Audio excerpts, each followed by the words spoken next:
Mukama yeebazibwe nnyo abooluganda. Tuyingiddewo n'ebirooto byammwe mwatadde mu comment section.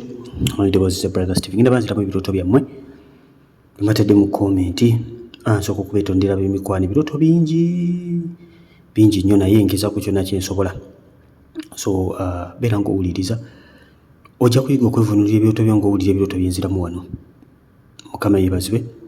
Obujulizi buli ku birooto ebimu bye sikyalaba nga ndaba kati ebyo bye mwabiyiga. Ntandise n'ani ono okeka tusabe Mukama tukwebaza olwakadde kano k'otuwaddeko okuvunula ebirooto. Tukola omwoyo wa Mukama, omwoyo w'okubikkulirwa, omwoyo avunula ebirooto tukoola. Jangu obe nga ggwe avunula ebirooto by'abaana bo mu linnya erya Yesu Kristo omwana wa Katonda omulamu. Amiina. Yesu yeebazibwe brother Steven, weebale kuweereza. Naloose nga ndaba tulina we tuli ne mukwano gwange yandoota nga nsabira ab'embuto ne basesema ebintu ebya green.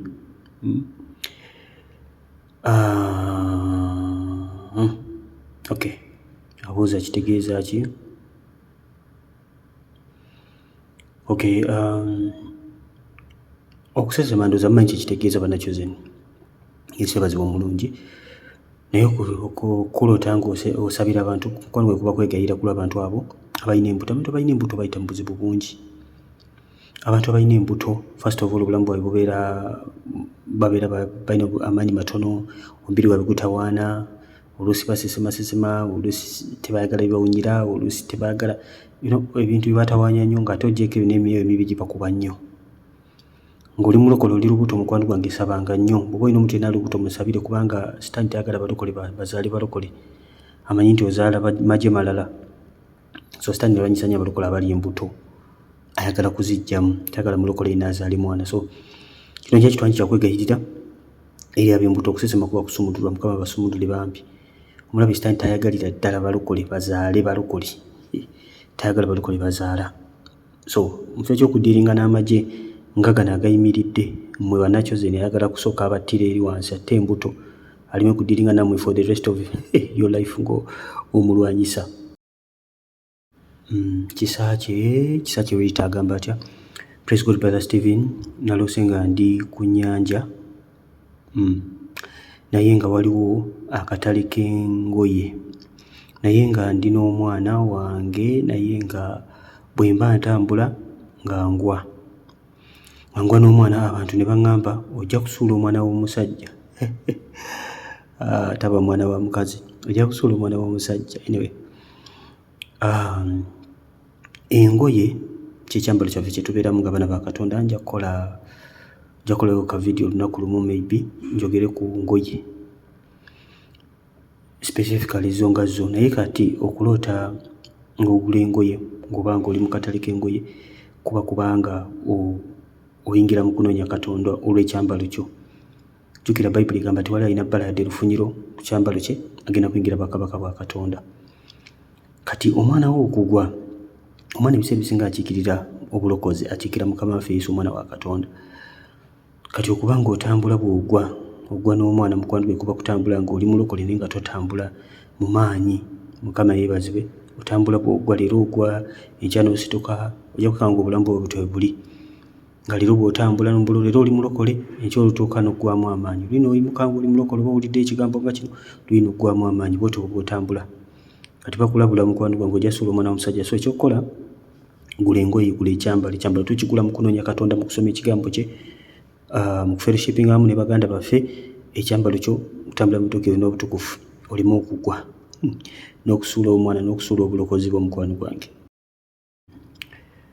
Praise God brother Steven, I am Hadija. I was sleeping and then I saw one orange coming from above, but I jumped and I caught it. Then I woke up, be blessed.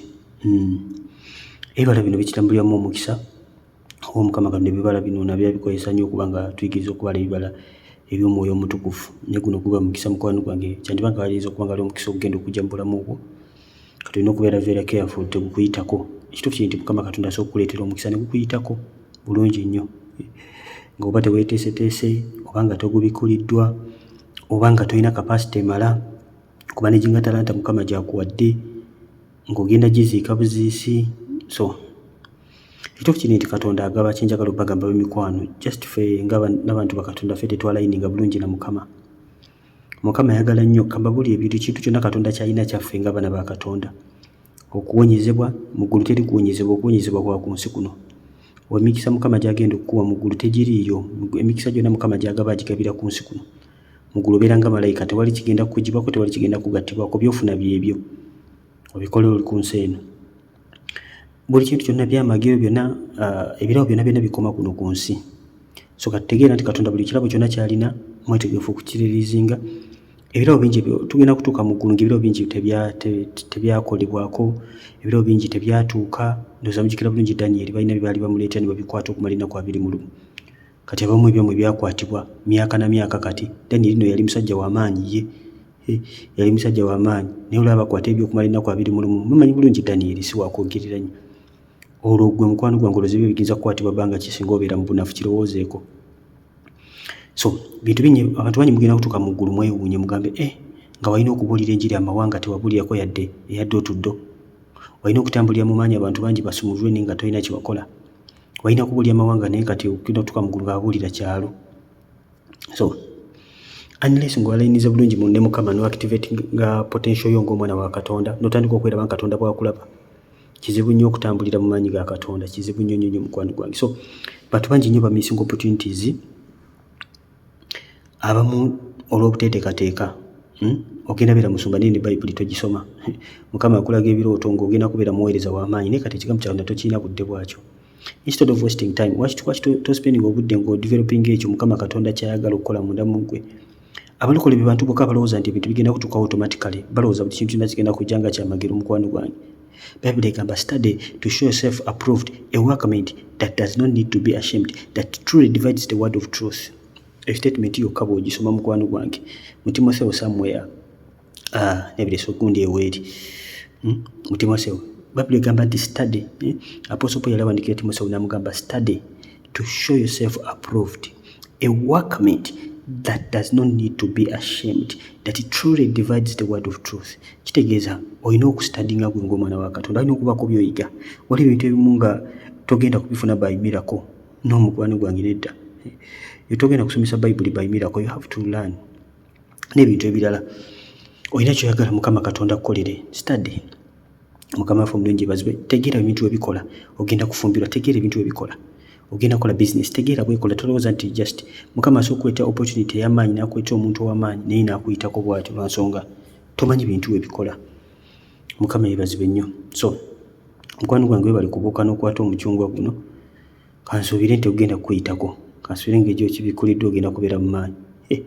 Mukama yeebazibwe. Bane osabanga Mukama n'akuwa omwoyo w'amagezi okumanya n'okutegeera n'okubikkulirwa. Not missing opportunities mu bulamu bwo, because some opportunities they are destined opportunities that bwe ziba zigenze oyinza obutaddamu kulaba mukisa ogwo. Manyi buli kimu mu Bayibuli mwekiri tukiyigirako.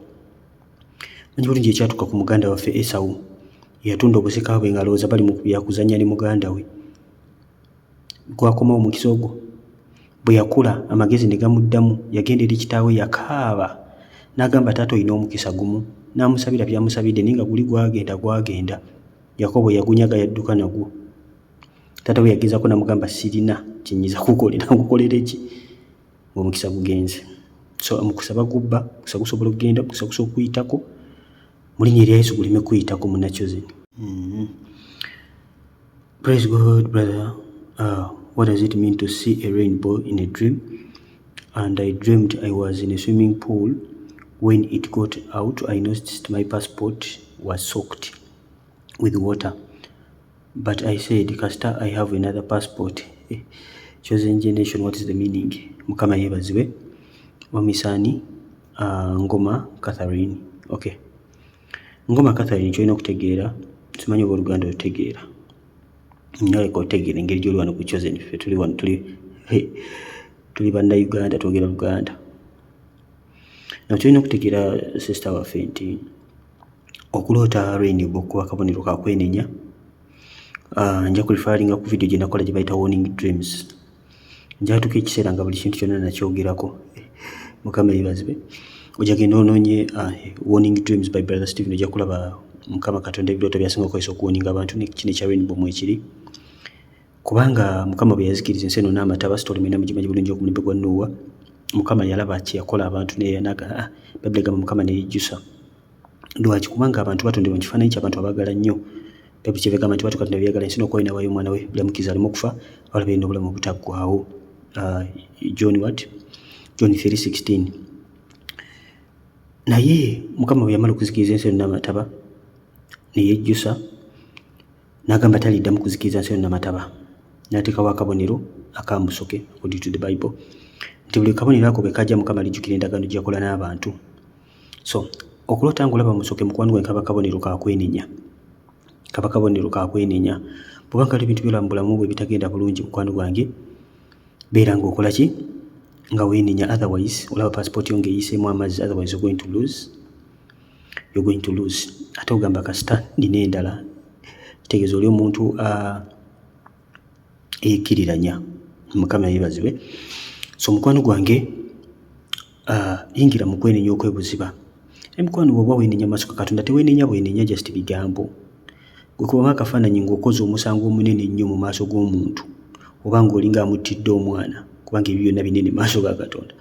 Ogenda otya okwenenya? Bw'ogenda bw'otyo okwenenya eri omuntu oyo mukwano gwange bw'otyo oba ogenda maaso ga Katonda. Togenda maaso ga Katonda ng'olinga abyogerako obwogezi, Mukama nsonyiwa nakoze kino nakoze kino. Awo mwogenda ninga n'omutima gwo sigwe teguli mu kwenenya wabula ng'obyogerako ebyo bye weenenya nga tebiva ku mutima gwo mukwano gwange oli mu kwogerako obwogezi ku bye wakoze olinga aduulira Katonda nti Mukama ondaba nze nakoze kino ne kino ne kino ne kino. Okwenenya kwa ku mutima. Mujjukira bulungi story ya prodigal son bwe yamala okukola byonna bye yakola n'agamba ndidde mu maaso ga kitange ne mugamba nayonoona maaso go ne maaso g'eggulu sikyasaanira gwe mutima gw'olina okugiramu okwenenya. Bw'atyo Mukama Katonda bagenda okuwulira okwenenyaako. So tulina okwenenya n'emitima gyaffe ofukumula emmeeme mu maaso ga Katonda n'oweepowalinga maaso ga Katonda Mukama n'akukwatibwa ekisa olw'okwenenyaako. Kale bw'oba olina ebitonde ebitagenda bulungi mu bulamu bwo tambula mutuukirivu n'obutukuvu byenenye maaso ga Katonda okole yutaani okyuke. Otherwise judgment ya Katonda egenda kukugira mukwano gwange. You're going to lose a lot. Namusoke Judith agamba atya? Praise God Brother Stephen. Nasoose ne ndoota kawuula ate nga nali sikyabiroota tutte ebbanga ddene. Awo nasabiddewo bwe nazeemu okwebaka ekiro ne ndoota olutalo naye saafudde. Wabadde olina okufiira mu lutalo? Tewafudde. Okay, twebaza Katonda tewafudde. Anyway, okulota kawuula mwena mukimanyi bulungi nnyo. Ndowooza zimu ku vidiyo ze nasooka okukola nga nakatandika okuba nga njogera ku birooto wano ku Chosen. Bw'oba tonnagiraba still genda oginoonye okulota kawuula. Buli vidiyo gye nkola nga njogera ku kintu ekyo ebeera detailed bulungi nnyo oba oyigiramu bingi. Zino vidiyo z'olina okulaba over and over again okusobola okuba ng'oyongera okuba ng'obitegeerera ddala. Kyolina okutegeera okulota kawuula nja kumwogerako bitono mu vidiyo ya kawuula ojja kulaba bingi. Kawuula tajja buzizi mukwano gwange abeerako endagaano ezimuleeta. Endagaano zikomyawo kawuula. First of all ekisookerera okuleeta kawuula kasita onafuwa. Bw'obanga wagoba ku bulamu bwo kawuula n'olowooza omuwangudde bw'ona anafuwa agenda kukomawo ng'ate wamuwangula. Jjukira giri gye tulinga nabyo myoyo si bantu nti bw'omutta oba omusse naye n'omuntu ejjukira n'omuntu naye tafa omwoyo gusigalawo. Giri myoyo tegifa. Bannange mukiddamu kawuula tafa. Ne bw'omulota ng'omutemeeteme n'amajambiya n'omusaanyawo kawuula tafa. Kawuula muzimu, kawuula mwoyo, kawuula is a demon tafa.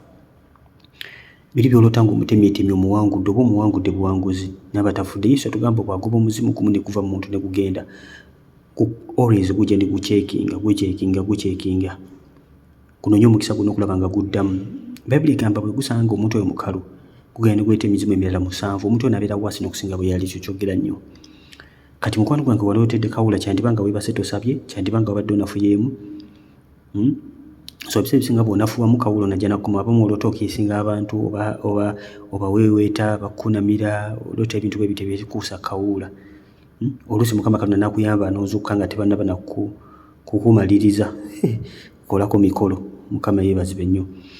Mukama baakulaga mukwano gwange onafuye onafuye so oba oyagala okuwangula ddala kawula oba omuwangudde deliverance tugikuuma okusumula tukukuumira ku kyoto ng'oyaka si byakuyaka ng'oyakonyoka katonyoka netta deliverance tugikuumira ku muliro teri muzimu gwagala gwa muliro buli gujja okukeberako bwe guti gusanga oyaka tiga sigenda kwesuula mu muliro nga ndaba mukama waffe omulungi yeebazibwe so kebera kiki ekyabaddewo amawulire bingi nnyo ebyatwakitinga kawuula si bunafu bwokka sometimes oyinza okuba wadde ne conversation ez'obukabakaba webakidde mu zonto oba olina ebintu eyageddeko ebyobukabakaba nga just ataddemu akazimbulukusa katini tekazukusa kawuula bingi nnyo ebisobola okuleeta kawuula sometimes oyinza n'okuba nga obadde mu bunafu lwogolokose bwoti mu maanyi n'ogamba kati ngenda mu maanyi najja abeeko kyazikiriza kawuula bwajja tte ebintu bingi fasobola kuleetera obusungu weetamwa kuyiisa amafuta owulya nga nebyoliko bitegeera akumalamu amaanyi bw'olota kawuula buli kimu kyonna ekifuriizinga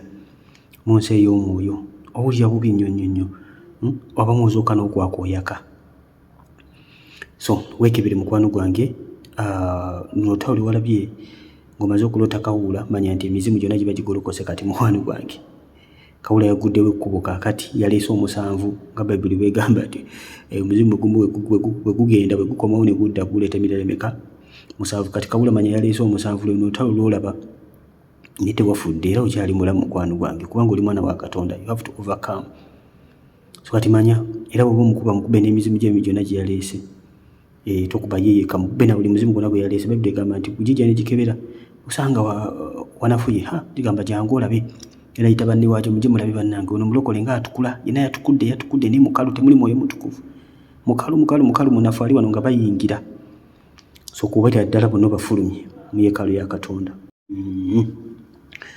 Kamusime Oliver agamba atya okuloota nga weetika ekidomola ky'amazzi naye nga kizitowa nnyo era n'enkikuba wansi kitegeeza ki mukama akuwa omukisa Oliver.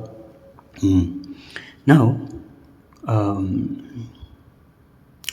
kyolina okutegeera nga bwe bagamba nti okwetika ekidomola ky'amazzi amazzi gakiikirira amafuta si buli bw'okuloota amazzi bannayite mufuna bubi ng'okima amazzi weetika ekidomola ogenda ku luzzi manya bino byonna byakunoonya amafuta mukama yeebazibwe kyonna ekituuka ku mafuta ago oba gayiika oba ki ebeera interpretation mukama yeebazibwe nnyo kati mukwano gwe kyolina okutegeera okuloota nga weetisa ekidomola ky'amazzi naye nga kizitowa nnyo n'okikuba wansi ekyo kitwala ekyoto kino nti amafuta gazitowa mukama yeebazibwe bakuzitoweredde togasobola naw kino kisobola okukiikirira omulokole eyeetisse ekintu oba eyeetisse katugambe oba obuweereza obw'amaanyi naye nga talina kapasite mala mukama yeebazibwe nnyo talina kapasite mala ba wansi ekidomola ky'amazzi weetisa amafuta nogakuba wansi naw kino kikoolinga kuzimba kapasite mu nsi ey'omwoyo kuzimba maanyi mu nsi ey'omwoyo kubanga osobola okwetika ekyo mukama Katonda kyakuwadde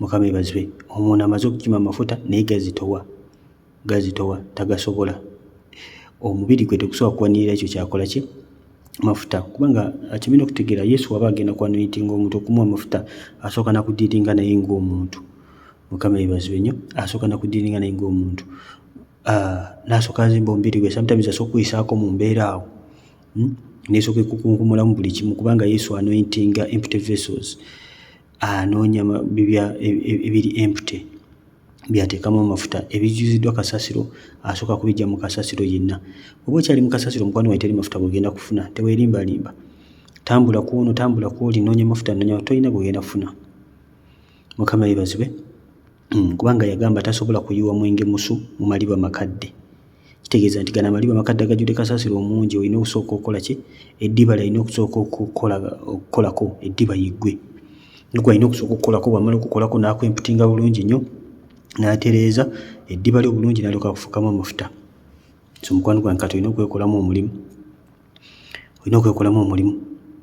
osobola okuba nga osooka odinga amafuta otherwise ndowooza olaba eddiba tesobola kuwanirira amafuta ogwa nagwo bweoyiika buyiisi amafuta okuyiika most of the times kitambulirako ekibi ekiremeddewo kitambulirako obutakyuka so kino kikolingafu kubanga weekebera byonna bitanaba kukyuka n'obikyusa kubanga mukama Katonda alina omulimu gw'amaanyi gw'ayagala okuteekako naye okusobola okuba nga okuwodinga olina okuba nga otambula mutuukirivu n'obutukuvu, olina okuba nga onoonya Katonda, n'okuba nga akubumbye azzeemu n'akubumba buto osooka accommodate nga mafuta. Oba nga obadde olina woolaba wayiwa mafuta, mukwano gwange weekolemu omulimu. Harriet Ntale. Praise God Brother Stephen, naloose nga batugamba twebake tugenda ku ssomero mu Kisulo nze ne mikwano gyange, naye nga yunifoomu ze tugenda okusomeramu twambaliddeko gomasi ku yunifoomu. Nga mwanyumye nnyo, mbaliddeko gomasi ku yunifoomu. Kungulu nze ne mpaakinga ensawo zange nenva mu kirooto. Abuuza kitegeeza ki? Ekituufu kiri nti olaba ng'opaakinga ebyo ng'ogenda ku ssomero, mugenda mu Kisulo Manya kuba kugenda kunoonya Mukama. Kuba kugenda munoonya Mukama, obanga oli mutunde Mukama baayagala ogendeko ku kigo. Mukama yeebazibwe. Tugambe nga Prime Mountain ekigo nga kubanga oli Uganda ng'emutundwe, Mukama bakuyita ogendeko mu kigo, ogendeko mu Kisulo, weewuleko ennaku eziwera obeereko mu maaso ga Katonda. Yunifoomu yo ng'otaddemu mugenda mutaddeko gomasi, kuno kuba kusabulya bufumbo mukwano gwange, taddeko gomasi kuba kulinnya lusozi.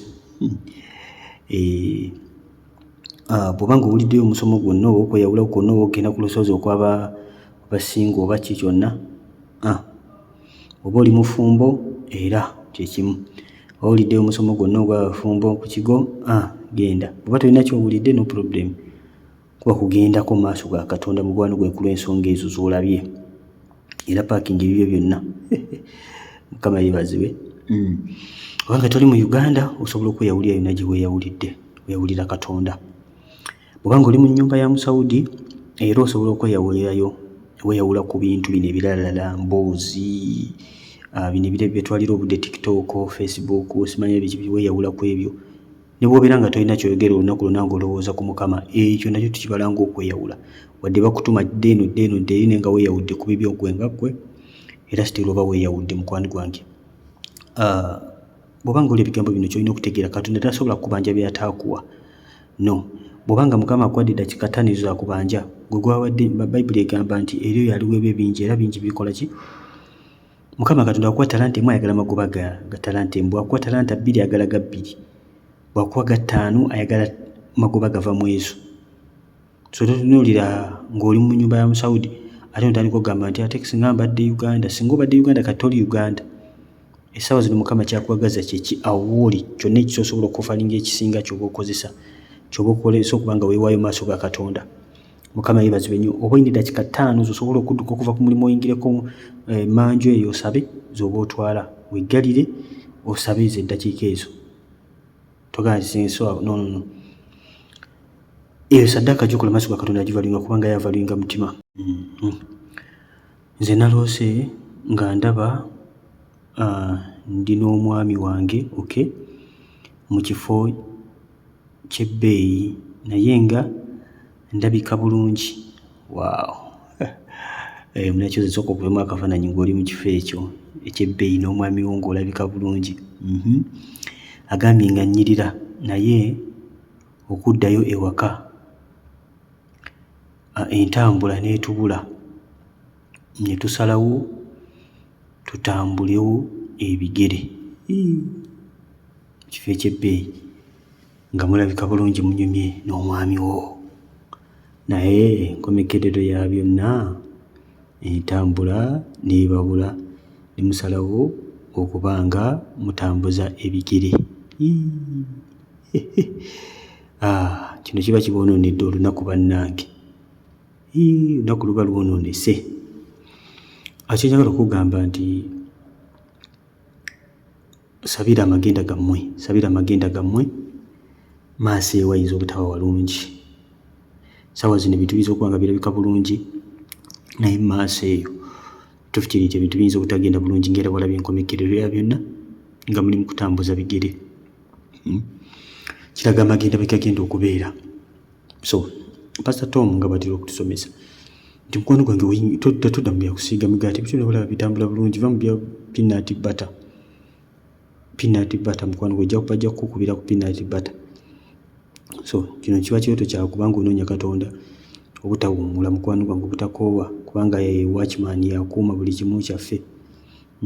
Katonda yafuuka abula Katonda afuuwa ebbeeyi yafuuka mukuumi si wakasaale kale naye yatukuuma. Mukama yeebazibwe yatukuuma buli kimu awakinga buli kintu kyonna ali ku ttawa waggulu alingira buli kintu kyonna alingira n'ebiri eri mu maaso. So kino kyakusabira magenda ga bufumbo bwammwe mukwano gwange.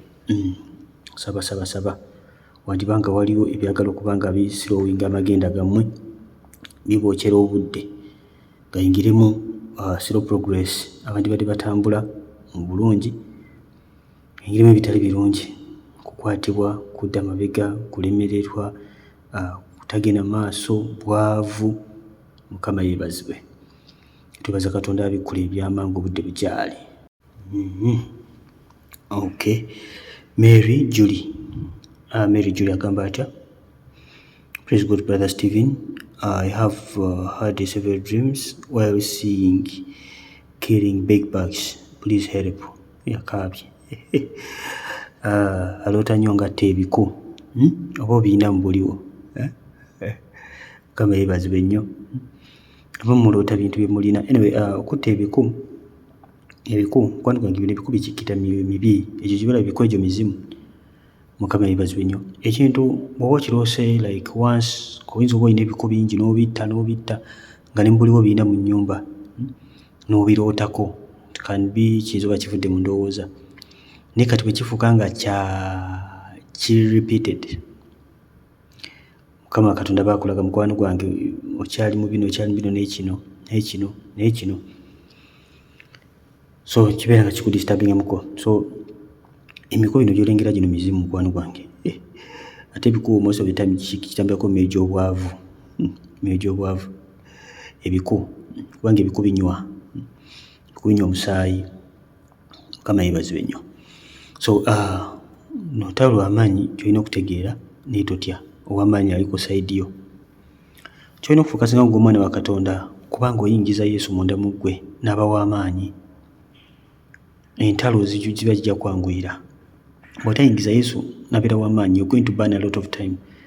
Oyinza okugoba emizimu emyaka n'emyaka nga buli kaseera gwe tulaba fire naye nga tewali kikyuka. Mukama yeebazibwe nnyo. So kino mukitegeere banakyo njagala mbeere banjawulo. Tospendinga budde bungi ku lutalo nospendinga obudde butono ng'onoonya amaanyi ga Katonda ng'onoonya Yesu. Mukama yeebazibwe. Spend enough time with Jesus. Ojja kuspendinga obudde butono ku mizimu. Abamu kye mukola mugenda muspendinga obudde bungi ku mizimu naye nga Yesu takulabanga nako mwaka mulamba. Abamu mulowooza nti bw'obeera ng'oli mu fire ndowooza oba onoonya Katonda ani yakugamba. Mukama yeebazibwe nnyo. Olowooza Yesu bwe yabeera mu lusozi ng'akyusibwa ng'ayegayirira Katonda yali ali mu fire? Yesu yabeeranga ku lusozi waggulu eyo bwe yakkanga wansi ng'ayogera ekigambo kimu emizimu nga gigenda. Lwaki? Kubanga yali amaze okukomyuninga wamu ne Katonda, yali amaze okwegatta wamu, omubiri gwe gwali gumaze okuyuniting wamu ne Mukama. Now abantu abasinga tebategeera nti spiritual warfare luli lutalo fire ne byokubeera nga tukuba emizimu tujawula tugimenya tugikasuka musenyeka olutalo terukujoyininga na Mukama. Mukama yeebazibwe. Olutalo olwanagana na myoyo emibi. Kati bw'onaabeera ng'obere kaseera oli mu lutalo nga tofuna budde kubanga obeerako mu mukwano ne Katonda, kubanga weegatta n'amaanyi ga Katonda, kubanga obeera ne Katonda, ojja kukakana nga buli kaseera oli mu lutalo paka. Emizimu gy'ogoba egitavaawo. Mukama yeebazibwe nnyo. Abantu abatetegedde ekintu kino bajja kunfuna bubi. Abakitegedde bo bajja kuba bakibikkuliddwa dda. Bw'obanga oli mulokole mpuliriza bulungi. Spending obudde obumala ne Yesu. Bw'ospendinga obudde obumala ne Yesu, emizimu ojja kwogeranga ekigambo nga giwulira. Kubanga gitya ggwe gitya Yesu ali mu ggwe. Mukama yeebazibwe. Kyova olaba Pastor Tom bw'aba atuyigiriza okulwana olutalo. Tusooka kwenenya, that's a revelation. Tusooka kwenenya, ne twetukuza, ne tukutula endagaano, ne tuyambala amannya ag'Omwoyo Omutukuvu. Byonna at the same time. Then ne tulyoka tugenda ku lutalo kubanga ye calling ye. Mukama yeebazibwe nnyo. Naye kati gwe ng'omwana wa Katonda funangayo akadde weeyawuleko nga toli mu lutalo. weeyawulekoko ng'oli mu kunoonya bunoonya maanyi ga Katonda, ng'oli mu kuwulira ddoboozi lya Katonda. Ewava amaanyi wewava fire. Naye abamu muyita fire naye nga fire taliimu. Mukama yeebazibwe. So funayo akadde onoonya amaanyi ga Katonda mulokole. Funayo akadde onoonya amaanyi ga Mukama, oyambale amaanyi n'obuyinza. Yes, spend enough time with Jesus. Nawe omunjukira bulungi nnyo ekyatuka ku kye, ekyatuka ku bayigiriza. Baagenda ne bagoba emizimu, baali balina amaanyi, ne basipendinga obudde bwonna bali ku fire. Yesu ng'ali anoonya Katonda ku lusozi. Kati agenda okukomawo wansi ng'abuuza ki ekiri wano. Nti omuyigiriza naleesa omwana wange, ne mwita abayigiriza abo ne batasobola kumugobako muzimu. Yesu n'agamba n'atuusa okubeera namwe batalina kukiisa. Kigambo kimu n'akyogera, omuzimu ne guva ku mwana n'amuddiza oli. Leeta abayigiriza ne bamugamba, ne Mukama waffe, lwaki tetwasobodde kukuuma buzimu guli? Kubanga jjukira yali yabawa amaanyi n'obuyinza, era ne bagenda ne bagoba emizimu ne bakomawo nga beewaana nti ne bakigala batuulira n'emizimu. N'agamba temusanyuka lw'ebyo, naye musanyuke kubanga amannya gammwe gawandiikiddwa mu ggulu. Naawe ki ekyatuukawo awo? Yesu yali ku lusozi ng'anoonya Katonda, n'akomawo n'ayogera ekigambo kimu, omuzimu ne gugenda. Bano basipendinga obudde bungi nga bali ku fire, naye fire waabwe n'atayita results. Naye nabagamba naye ekingeri tekisobola kuva kunya nga mugenze mu kunoonya Mukama, kunya nga mugenze mu kusaba n'okusiiba ne mwambala amaanyi, ne mulyoka muyita fire n'ajja. Mukama yeebazibwe nnyo. So spend enough time with Jesus. Yesu abanoonya, abamu tabalaba, buli kaseera muli ku lutalo. Muli ku lutalo. Nabagamba waliwo essaala za bika bingi. Eno audio simanyi na kumanya ebirooto mmeka bye naddamu kubanga. Nabagamba waliwo essaala za bika bingi. Okay? Spiritual fear is one thing. Olutalo ekyo kirala. Eno ekika kya ssaala waliwo ey'okwegayirira, waliwo olutalo. Waliwo n'okwegayirira oziteekamu olutalo ne tukuba emizimu. Naye tuba twegayirira Katonda ayambe. Naye ne tuba tukubwa ki? Emizimu. Mukama saasira, Mukama yamba. Awo ne tuba twegayirira. That is an intercessory prayer. Then ne tugigatta mu spiritual fear, ntulwana emyoyo emibi egyo gibadde gikutta abantu. Mukama yeebazibwe. Waliwo essaala ey'okutendereza, waliwo essaala ey'okusaba obusabi Mukama. Saala za bika bingi. Nakoleka video the different kinds of prayer. Banne mu bunzijukize bwonna. Twakola list ya bintu byonna byenjogeddeko nga sinaba kubikola. Mukama yeebazibwe. Simanyi nakumanya video ya leero, naye bina birungi. Ono Misaani Naroga Martha agamba praise God, naloose nga musumba wange ampa ebigaati bibiri nampeerako ne pint y'amata gajjesa. Okay, naye kitegeeza nnyo amata gajjesa n'emigaati ogejje. Mukama yeebazibwe. Anyway, kyenooza ku kyoto kye kino eno, Mukama Katonda bino bimbadde mbagamba wali waggulu. Okay? Yesu yagamba mutoole muli ku kino kwe, naye akwata omuganda agamba mutoole mu kino kino, guno gwe mubiri gwange. Omubiri gwa Katonda kyeki? Omubiri gwa Yesu kyeki? Okulya Yesu, kuba kulya ye, kuba kulya ekigambo kye, kuba kumunoonya. Mukama yeebazibwe. So bw'olota nga bakuwadde omugaati ne pint y'amata, n'agamba mutoole munyo ku kino kyonna, ng'abawa ekikopo gabagamba kigurepresentinga ki? Omusaayi gwe. So kyenooza kino kyoto kyeretedde kubanga ofellowshippinga amu ne Yesu. Okubanga ofellowshippinga ne Yesu. Tufellowshippinga tutya ne Yesu? Okufellowshippinga ne Yesu is not spiritual affair. No. Okufellowshippinga amu ne Yesu oyingira mu ssaala. Simanyi bennyinazi banyumira bulungi saawa zino. Oyingira mu ssaala n'ogamba Mukama here I am. Kapege wosabye ne weegayirira ne weenenya. N'omukoola mugamba Yesu jangu oyogereko nange, jangu ndi wano naawe. N'oyogera naye n'ayogera. Mukama yeebazibwe nnyo. During that time you don't talk too much. Osobola n'okusigalawo n'obeera quiet okumala ng'eddakiika 3 oba essaawa ng'owuliriza buwuliriza mundaayo tugiyita meditation, nakyo kika kya ssaala. Kati abamu mulina essaala emu gye musaba buli kaseera fire, buli ke boogerako fire, buli ke boogerako fire. Naye byonna bino mulina obbiyiga nga bana ba Katonda. Ono Misaani owa wansi Nalukwago Sylvia agamba praise God brother Stephen, please teach us how an intercessor should be. Thanks. Mukama yeebazibwe. Nakano mukagatte ku list ndowooza n'oku video zengenda okuba nga nkola. Omwegayiriza alina kubeera atya? Ono ayagala kwegirizibwa, omwegayiriza alina kubeera atya? na ojja kulifalinga obe nga visitinga Mutundwe ku YouTube. Basomesa almost buli lwakubiri wabeerayo okwegendoza, buli lwakubiri buli lwakuna ku YouTube kubeerako okwegayirira Mutundwe. Omwegayiriza akkirizibwa, ojja kuba ng'eriyo ebingi kwegayirira n'okusinga vidiyo gye ngenda okukola, naye nga nja gikola vidiyo eno ey'omwegayirizi. Mukama waffe omulungi yeebazibwe, nja kugikola naye ebeera nga buli lwakubiri na buli lwakuna otuninga kwegayirira. Kubanga oli mu Uganda, you can go visiting Mutundwe. Basomesa bulungi nnyo okukwegayirira, kwayitiriza omwegayiriza alina kutambula atya, alina kuba na mutima ki. Nyinza obutasobola kukikola kati mu vidiyo eno ebirooto, naye nja gikola vidiyo ng'edetailed bulungi ekwatagana ku mwegayirizi. Kale katweyongerere ani ono Bamisani Nalukwago Silivia. Okay. Bamisani Nagaba Olivia agamba praise God, nze naloose nga nnyina essaawa nga nnyingi nga waliwo abaana abazizannyisa naye nenzibaggyako kubanga zaabadde nga mpya nga nnungi nnyo. Agaba Olivia. Now abagamba okuloota essaawa ebiseera ebisinga kibeera kitambulirako biro na biseera seasons. Mukama yeebazibwe kubanga essaawa ebala budde tedda mabega. Obudde obugenda tebukola ki, tebudda mabega. Budde buna bwestinga tebudda mabega, oba ofuna budde bufunyi budde bulala. Ate buli ssaawa etambula esemberera okujja kwa Mukama waffe, esemberera enkomekerero oyo, kubanga Mukama Katonda ateekawo obudde bw'olina okumala ku nsi eno. Ate tojja kubusukka, osijja kubyawandiikibwa. God has set a time. Tolina kyagikolera. Kakyonoza ku kirooto kino nti Mukama Katonda akulaga mukwano gwange, wandibanga waliwo ebintu ebizannyira mu budde bwo. Bw'oba olina by'olaba nga byo mu butuufu bikumalira obudde, byesonyiwe.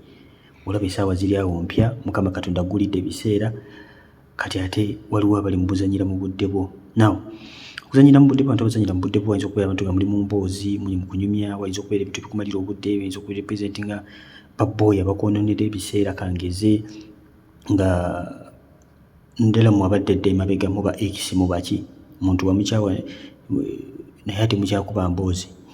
Kyokka okkiriza Katonda aleeta omulala, osanga Mukama tagenda kuleeta mulala lwa nsonga nabagamba nti abaana ba Katonda abasinga bali serious. Mukama tabaleeta abantu bakyali mu vulugu bwatyo.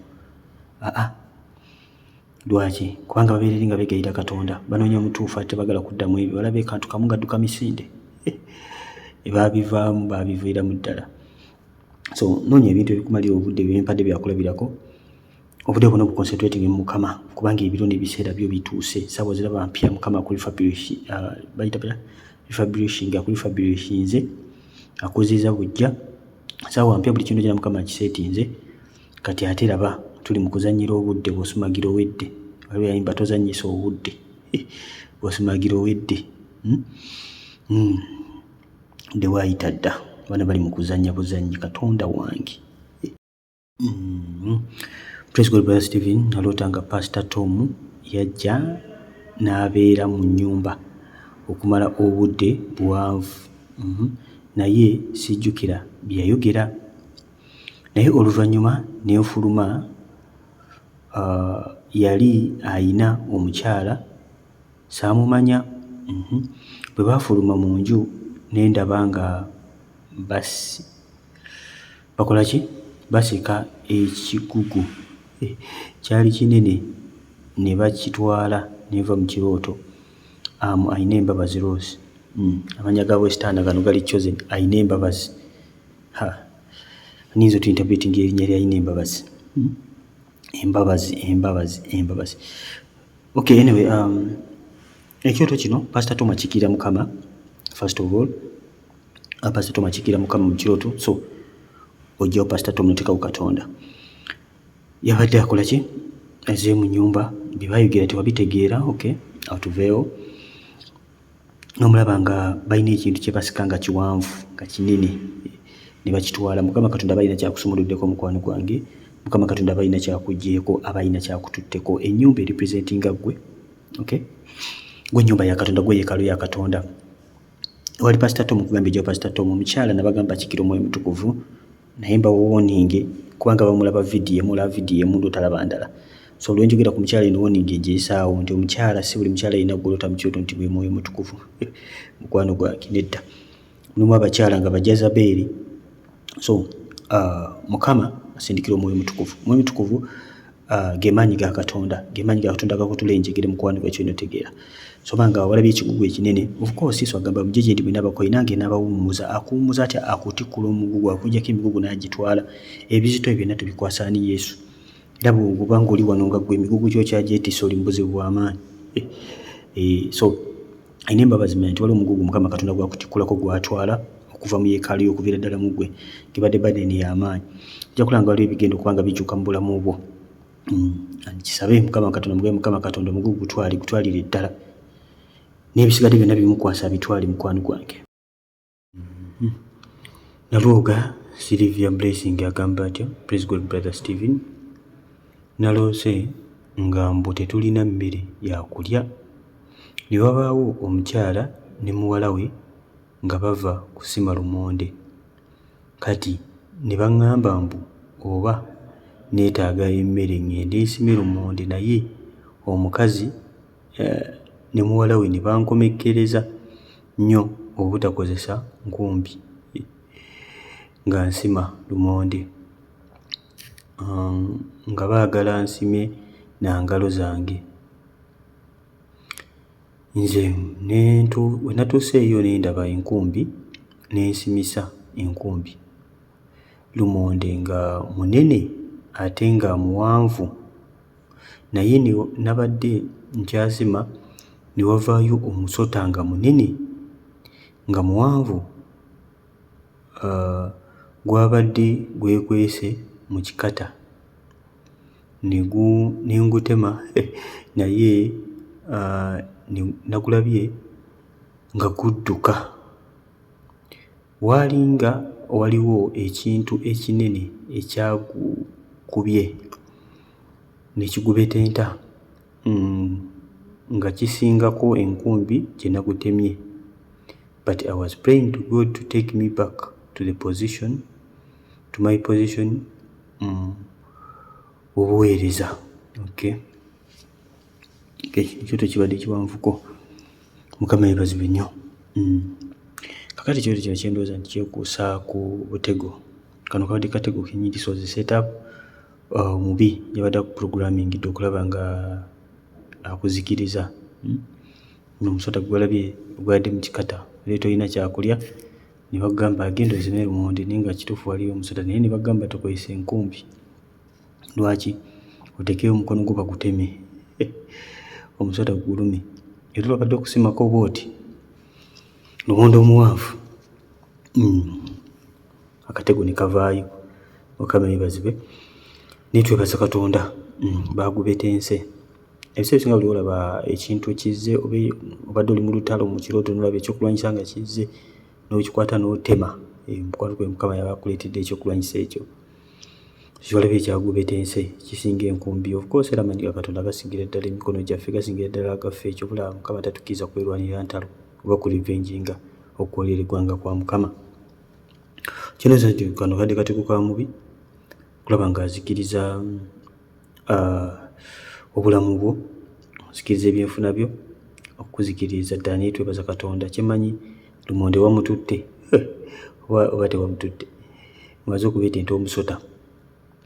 Waliwo omulabe Sitaani wadde programmings okulaba ng'azikiriza ddala emirimu gy'emikono gy'okulaba ng'azikiriza ddala kulaba ng'obulwa kantu kokonna. Naye twebaza Katonda kubanga omusota nagwo yagubetense. Kati lwanyi yaddala olutalo mukwano gwange, toterebu Katonda mabega.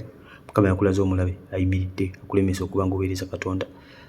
So yongera okulwa n'olutalo, yongera okusaba Katonda amaanyi Katonda gajja kwongera okwegattako. Kulaba Mukama Katonda addemu akupositioning bulungi mu buweereza. Praise God brother Stephen. Nze Susan naloose nga omukazi ampa engatto nnene naye nga za golodi, naye saazitutte. Ne ŋŋamba mbu omutima nkyanoonya sayizi yange, kyokka bwe nabadde ntambula ne nsanga boyfriend wange ng'ali mu kinaabiro anaaba, kyokka nga azze kyokka nga nze njagala nga mpulira njagala kwegatta naye kitegeeza ki wabula weebale kuweereza brother, Mukama akuwa omukisa. Oleta omukazi akuwa engatto naye nga nnene gwe n'ogigaana ate nga yagguludi n'ogigaana, wadde oyagala yaki, noonya sayizi yo kana oti engatto yagguludi. Mukama yeebazibwe. Simanyi exactly ekirooto kino naye nga kyendowooza nti Mukama Katonda ayinza okuba nga alina kyayagala okukuwa naye nga gwe tokyagala, maybe bituleetedde ku bufumbo naye nga gwe okola ki tokyagala, gwe nga gwe tekinkunyumidde bulungi naye nga gwe oyagala kwenoonyeza gwe kyoyagala. But in the long process olaba nga ebyatuuseewo wazzeeyo wa X ate nayo eddayo n'okwaka okuyitirivu. So simanyi exactly naye nga kibira waliwo Mukama Katonda kyakugamba, alina gwe yakuleeta n'omugoba nga gwe olaba takusaanira. Katonda ayinza okuba ekintu gwe n'olaba nga tekikusaanira naye nga Katonda alaba kyekikusaanira kubanga Katonda amanyi ekisinga ky'oyagala. So kyandibala Mukama Katonda alina kyakugamba naye nga gwe ogamba tokikkiririzaamu. Okyanoonya but in the long run olaba nga okwaka ofuuse akamere k'okwaka ng'emyoyo. Manyi Bayibuli egamba kisingako omuntu okuwasa kusinga okubeera ng'ali awo afa ng'okwaka kumutta. Mukama yeebazibwe. Kusinga okwaka nga kumutta nga talina kizikiza, kakana nga mizimu gye gikuzikiza kawuula, muzimu ogw'obwenzi nawe gukutwaliddemu. So mukwano gwange weekebere olabe nga tewali Katonda gwe yakulaga nga gwe okyali mu kwetegereza, okyanoonya balala. Nalumansi Goreti, Praise God Church, Pastor Stephen nze Nalumansi Goreti, okuloota ng'okwata emituba. Kitegeeza ki? Emituba. N'okuloota ng'ogenze ku luzzi n'osena amazzi naye okuddayo ewaka ng'ekkubo lijjudde emisota nga mingi naye nga teziruma. Wabula bwe nzikanga zigende, omunene gwabadde kuluma.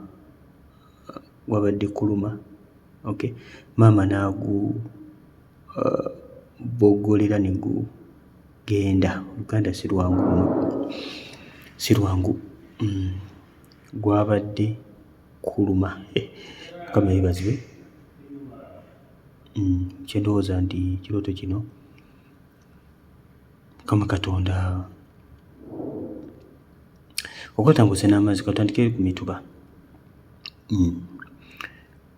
Okwata ng'osena amazzi gana bitwaliramu. Okulota ng'osena amazzi kwa kunoonya mafuta naye emisota gino mukuba ebiseera ebisinga bw'osanga emisota gino bwe giti mukuba gibeera myoyo gya kika gye giba gikwataakinga, gye giba gikulumba, giba gyagala kukulemesa, giba tegyagala otoloke, giba tegyagala ogende wala. Ebiseera ebisinga bw'oluta emisota nga tegikuluma, ebiseera ebisinga gibeera myoyo gya kika, ekyo giba gimonitalinga, gibeera gikwataakinga. Myoyo gy'ekika giba mingi, tegubeera gumu, gibeera mingi. Emisota emingi gy'olaba emiyitirivu.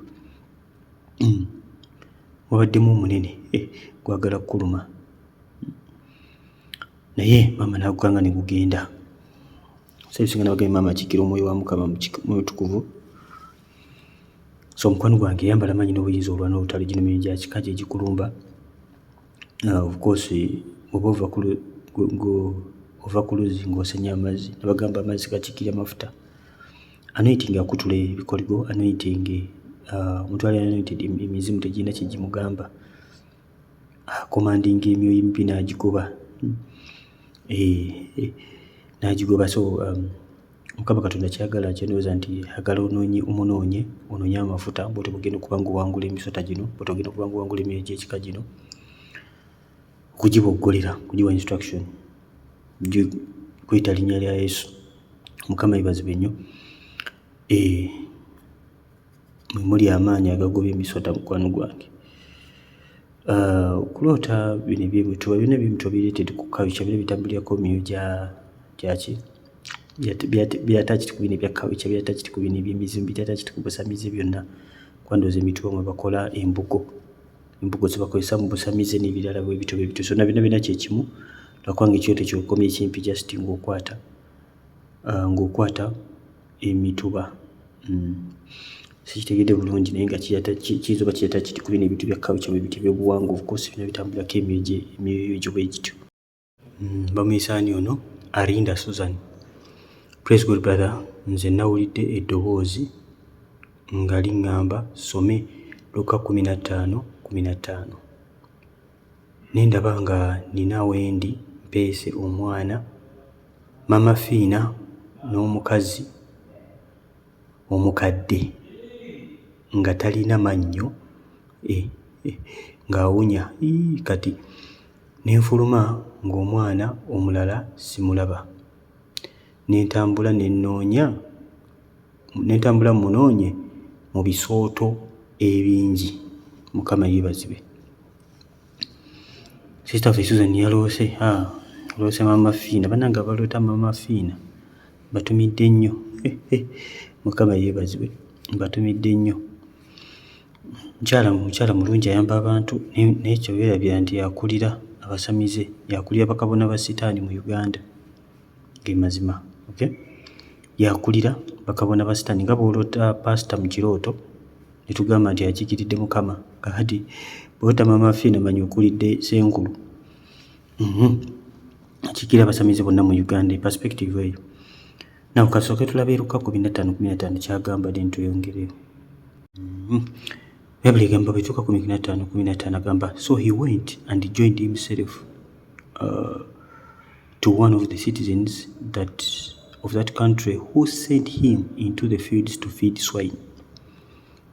Now in the story ya prodigal son, Bible egamba esente bwe zaamugwako n'agenda ne yanoonya omutuuze yamuwa ogenda okukola mu mbizzi. Mukama yeebazibwe. Ogenda okukola mu ki? Mu mbizzi. Lwaki? Kubanga yali talina kyakulya. Bw'alaba nga talina kyakulya n'agenda okukola mu mbizzi. And he would gladly have fed the pots of that swine and ate, and no one gave him anything. N'agenda atandika okulya mmere y'embizzi naye nga tewali mutamu akantu konna. Yali prodigal son, mumanyi story mugimanyi, tujja kukigendamu. But 15:15 eno specifically ekulaga nti ono omwana yaleka sente bwe zaamugwako. Yagamba kitampe ebyobugaga byange nze ŋŋende, ebyobusikaba bange bimpe kati ŋŋende. Bwe yagenda n'ayonoona sente zonna ne ziggwawo. Bwe zaggwawo n'agenda n'atandika okukola ekibi. Negatta n'embizzi. Embizzi si nnungi. Bw'oba oyagala okutegeera embizzi kyetegeeza ogenda n'onoonya kulota embizzi kitegeeza ki. Brother Stephen ojja kulaba bingi nnyo bikwatagana ku mbizzi. Now ekyoto kino kitegeeza ki? Mukwano obanga olina ekibi kyonna ky'olaba kyokyakola intentionally ng'omanyi nti kino kibi, kireke mukwano gwange. Kubanga Bible egamba nti omwana ono bwe yagenda neyegatta n'omutuuze n'amulaga ogenda okukola mu mbizzi. Ogenda okukola mu mbizzi kuba agenda kukola kibi. Kino kiba kiraga omuntu alese ekkubo lya Katonda n'agenda mu kibi. So mukwano gwaffe oba olina ekibi kyonna ky'olaba kyokyakola kiveeko. Bw'oba tolina ky'olaabuuza omwoyo wa Mukama. Alese n'agenda n'akola mu mbizzi. Kyova olaba nga bwongera ntulira ekirooto kino kikulaga nti wagenzeewa wadde oweesa omwana osanga mama Fiina. Osanga mama Fiina n'omukazi omukadde atalina mannyo. Omukazi omukadde oyo atalina mannyo akiikirira sitaani. Mama Fiina ye kabona. Mukama yeebazibwe. Akiikirira sitaani omukazi atalina mannyo ng'awunya n'okuwunya era sitaani y'awunya. Kati munefuluma ng'omwana tomulaba. Now kyolina okutegeera okufuluma ng'omwana tomulaba. Of course bw'obanga oli mu kibi, bw'obanga toli mu kibi, you lose Jesus. Oluzinga obulokozi bwo. Omwana oba tomulaba. N'agamba ebiseera ebisinga omwana akiikirira bulokozi. Yesu y'omwana wa Katonda. Kati omunoonya nga tomulaba mukwano gwange, ekibi kyamugobye edda eri. Ywadde oliisiza embizzi aba yatemye edda. Nekyo olina okukola nti story ya prodigal son bwe yamala okuliisa embizzi n'alaba nga talina kaafuna. n'akola decision n'agamba nja kuddayo mu maaso ga kitange. Nawe kyolina okukola kuddayo mu maaso ga kitawe, olina kuddayo mu maaso ga Mukama. So buno obubaka bwakwenenya bw'oba ng'olina ekibi ky'olaba mu bulamu bwo, obubaka bwakwenenya gwa maaso ga Mukama nga prodigal son. Tinnayonoona Mukama nsaasira ate n'olika ekibi, kuba prodigal son teyaddamu. So ogenza okulaba omwana omunoonya mu bisooto. Okunoonya omwana mu bisooto kubeera kunoonya Yesu naye ng'oli mu kibi. Oli mu kibi mu bisooto mwonoonyeza Yesu ng'olowooza ogenda kumulaba. No, olina kusooka kwenenya, olina kusooka kwetukuza n'olyoka olaba Yesu kubanga ye mutukuvu. Kyava tugamba be perfect as your Father in heaven is perfect. Za Matayo 5:8, Matayo 4:8 wataawo. Be perfect as your Father in heaven is what is perfect. So mukwano gwange va mu kibi bw'otyo bugenda okulaba Yesu. Otherwise ogenda kusanga ogenda kufuna obuzibu, ogenda kubulwa. Omwana ono yatuuka yaluzinga buli kintu kyonna, ogenda okutuuka kulya emmere y'embizi. You lose a lot. Innocent Dragon, Katonda wange. Innocent Dragon. Nyerinnya liri chosen kweli Dragon. Anyway, mwetuuma Manya naye gajja bali televiziyo. Dragon mugimanyi oba lyerinnya lye simanyi. Nabbaali prosi naloose nga nguze olugoye lwa golodi nga lumasamasa n'engatto peya 2. Mukama ffe omulungi bazibu. Okulota ng'oguze olugoye kino ekirooto obadde onoonya Mukama. Bw'obadde onoonya Mukama ojja kuloota ekirooto kifaanako bwe kiti ng'oguze olugoye olupya, olugoye lwa golodi. Olugoye lwa golodi lukiikira obutuukirivu n'obutukuvu. N'obutukuvu. Olugoye olwa golodi lukiikira okutambula ne Mukama, lukiikira okubeerawo kwa Katonda, lukiikira ekitiibwa kya Katonda. Jjukira tulina okubeera abagole nga abaana ba Katonda. Kati olw'obeera mu lugoye olwa golodi obeera onekaanekanye, obanga tolabako kazibu konna. Bw'olabako akasooto sitoola ekyuka. Omanya nti waliwo ekibi. Engatto zikiikirira amagenda peya 2. Amagenda ndooza ka mirundi 2 kyenja okulowooza ku nsonga eno ng'ofunye n'engatto. So amagenda nawe obadde olina ky'osabira Katonda n'olta ekirooto kiba ekifaanana bwe kiti, Mukama bakulaga progress, abakulaga bekigenda okulaga obuwanguzi. So mukwano gwe kyolina okukola kubanga weekuumira mu kubeerawo kwa Mukama, ku maintaining ekyambalo ekyo kyewalabye kyewafunye, ekyambalo kya golodi. Golodi Bayibuli emwogerako is refined by fire. Omuntu afunye ekyambalo kino aba alina by'ayiseemu. Omuntu aba afunye ekyambalo kino aba anoonyeza Katonda, aba ayise muli, aba ayise mu ttanuulu. Nawe bw'oloota ekirooto bwe kiti mukwano gwange obadde onoonya Katonda, manya nti oli ku kituufu mukwano gwange, era yongeramu bwongezi kwekuumira mu butuukirivu n'obutukufu. So kale yongera okugula olugoye, yongera okunoonya Katonda kubanga olugoye luno tetulugula muno tugamba tuluguzidde ddala, nedda. Buli kaseera olina okuba nga olukebera olugoye lwo, olina okuba nga olumaintaininga. Bw'oba olotuse ng'olaba oluguze, bw'oba wadde tunaba kulugula ng'ogula. So beera ng'ogula olugoye lwo mukwano gwange, beera ng'oyongera okuba ng'onoonya Katonda, naye nga bw'obanga wadde onoonya Mukama, kyo kikusanga obadde onoonya Mukama kiba kirungi. Ani ono agamba atya? Misaani Kabuusu David. Okay. Kabuusu obeera wa? Obeera Kabuusu. Praise God, son. I dreamed when my dad is giving me keys and immediately they appeared a brand new Harrier car. The keys were of different kinds. Thanks. Now, kulota ekisumuluzo kitegeeza ki? Taata wamwadde ekisumuluzo kya Harrier kawundo empya. Zino eziriko. Now, ebisumuluzo bino bikiikirira obuyinza. Bw'obadde onoonya Mukama n'ofuna ekirooto ekifaanana bwe kiti mukwano gwange, manya nti owangudde. Omanyi Bayibuli egamba n'ebisumuluzo bya Dawudi ndibiteeka ku kibegabega kye. Buli kyanaggulira tewaliba wakiggalira, buli kyanaggalira tewalibaawo akiggulira. Mukama ffe omulungi yeebazibwe. Ebisumuluzo bikiikirira obuyinza. Singa ffe abaana ba Katonda tuweebwa obuyinza, buli tujja mu kunoonya Katonda kuwa obuyinza. Alina ebisumuluzo yaba ne access, yaggulawo yasibawo. So kulota nga bakuwadde ebisumuluzo bya different kinds, manya nti Mukama Katonda kwadde amanyi n'obuyinza kubanga osiba n'oggulira embeera ez'ekika ekyenjawulo. So beera nkukozesa obuyinza, abaana ba Katonda beera nga mukozesa obuyinza bwammwe temukkiriza sitaani kubanga bajjako buyinza. Emmotoka ekigirira amagenda kyendowooza nti eri amagenda go Mukama akwadde obusumuluzo kubanga gugulira amagenda go buli kyosiba teba wakigulira teba wakigalira. And sometimes emmotoka ekigirira obuweereza kubanga oli muweereza wa Katonda. Kale Mukama abakwadde ebisunzo ebyenjawulo, manya nti Mukama abakwadde amaanyi, abakwadde obuyinza eri embeera eyo ogenda kulaba omukisa gwa Katonda, ogenda kulaba omukono gwa Katonda mubuweereza bw'olimu. Nkono muzikirize mberekereze tunaddamu olw'ekisa kya Katonda. Mwebale kuyiga, mbeetondera buli kaseera olw'ebirooto bye mbase ne bakuddamu oba ne basaddamu mabega eyo nga siri biddamu, naye nzikiriza nti gy'okoma okuwuliza n'ebirooto oyize bingi wano ku Chosen Generation. Mukama nannyongera okungulira obudde, njagiriza ku kyonna kizo. Ngenda bateewa n'ennamba ya WhatsApp. Ennamba ya WhatsApp eno gye mbateerako ayagala ojoyininga gurupu zaffe eza WhatsApp. Gurupu ezo zakuweereza Mukama, si za birooto. Zakuweereza Katonda. Ebirooto bihandlinga differently. Mukadde Mukama Katonda kampadde. Weeyagala okujoyininga WhatsApp, weereza message nti I want to join WhatsApp. Simple. Ekyo kyokka. Sinafuna nnyo obudde bungi kudda birooto bya WhatsApp. Bino mbiddamu wano ku online so that abangi muyigirako. Mukadde Katonda kabampadde. Kale mbagala nnyo mbeere bulungi. Mweraba.